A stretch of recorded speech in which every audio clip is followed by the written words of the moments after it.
हालांकि आपको कोई शिकायतें नहीं मिल रही? देखिए ब्रजेश जी, पहले तो भारतीय जनता पार्टी गहन मतदाता पुनरीक्षण सूची की इस प्रक्रिया का स्वागत भी करती है, समर्थन भी करती है।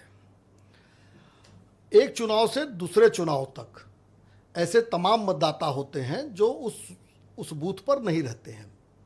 कुछ की मृत्यु हो जाती है, कुछ का स्थानांतरण हो जाता है, ऐसे मतदाताओं को निकाला जाता है और जो 18 वर्ष की आयु प्राप्त कर लेते हैं उनके नाम को जोड़ा जाता है। ये सतत प्रक्रिया चलती है।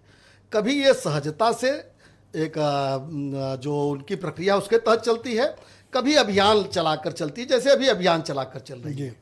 देखिए 4 नवंबर को ये अभियान शुरू हुआ था, 4 दिसंबर तक चलेगा, यानी 30 दिन 1200 वोटर। 1200 वोटर मतलब अगर 4 एक परिवार में माना जाए यानी 300 परिवार, यानी प्रतिदिन 10 परिवारों से संपर्क करना है। लेकिन मेरा एक कतई नहीं कहना है कि कोई राजनीतिक दल या सामाजिक वर्कर ये बात नहीं कहेगा कि हमको समय बढ़ा दीजिए। निश्चित रूप से अगर आयोग है उससे अगर कहीं कुछ छूटती है तो राजनीतिक दलों के पास ये अधिकार संविधान देता है, वो बात कह सकता है कि समय बढ़ाए।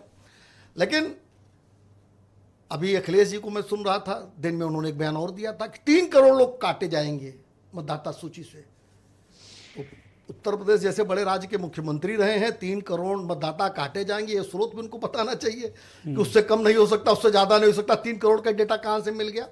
तो देखिए ये जो पैनिक क्रिएट हो रहा है, ये पैनिक क्रिएट जानबूझकर ऐसे लोग कर रहे हैं, ऐसे राजनीतिक दल कर रहे हैं जिनको वैध मतदाताओं पर भरोसा नहीं है, जो अवैध और घुसपैठिए टाइप लोगों पर भरोसा करते हैं, ऐसे लोग पैनिक कर रहे हैं। आपने आज डिबेट शुरू की।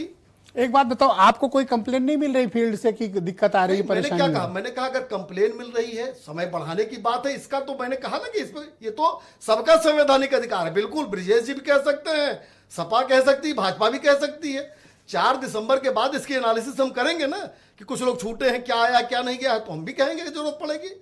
लेकिन ये कहना 3 करोड़ लोग काट दिए जाएंगे, कोई नहीं नाम सूची से छूट जाएगा, ये प्रक्रिया मैंने फिर कहा अभियान है 4 नवंबर से 4 दिसंबर के बीच। ये तो आप भी जानते होंगे कि मतदाताओं का नाम जोड़ना घटाना ये तो परमानेंट प्रक्रिया है, अभियान अलग से चलता है। नहीं, हर साल ये काम दिसंबर जनवरी में यही मैंने कहा ना, लेकिन इसको पैनिक जानबूझ के क्रिएट किया जा रहा है।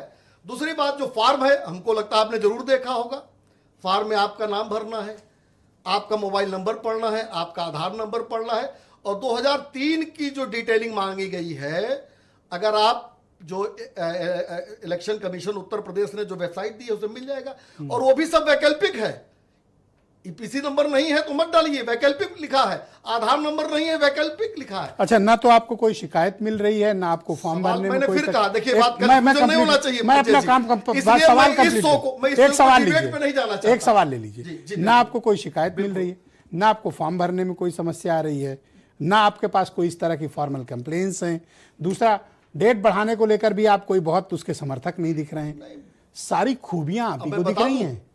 देखिए ब्रजेश जी, 4 नवंबर को जब शुरू हुआ उसके बाद ये पैनिक क्रिएट करना शुरू हुआ कि उसके पहले ही के बयान उठाकर देख लीजिए, चाहे अखिलेश यादव हो चाहे राहुल गांधी हो, जब तक शुरू नहीं हुआ था उसके पहले उनके पास कंप्लेन आने लगी थी। ये संदेह पैदा करता। दूसरी बात, मैंने तो पहले कहा मैं इस शो को डिबेट में नहीं जाने देना चाहता। मैं ये कहना चाहता हूं कि सब लोग आज ऐसी बात करें जिससे जो मतदाता है उनको कुछ ज्ञानवर्धन होकर हमारे आपके पास है। हम लोग पॉलिटिकल पार्टी से जुड़े हैं, SIR प्रक्रिया चल रही है हमारे यहाँ, हर जिले में हम लोग कार्यशाला कर रहे हैं इस पे। तो हम कुछ ऐसी बात करें कि अगर किसी को नहीं, तो मतदाताओं की कुछ मदद कर रहे हो कि सिर्फ वर्कशॉप कर रहे हो? नहीं, बिल्कुल मदद कर रहे हैं। भरवा रहे हो फॉर्म?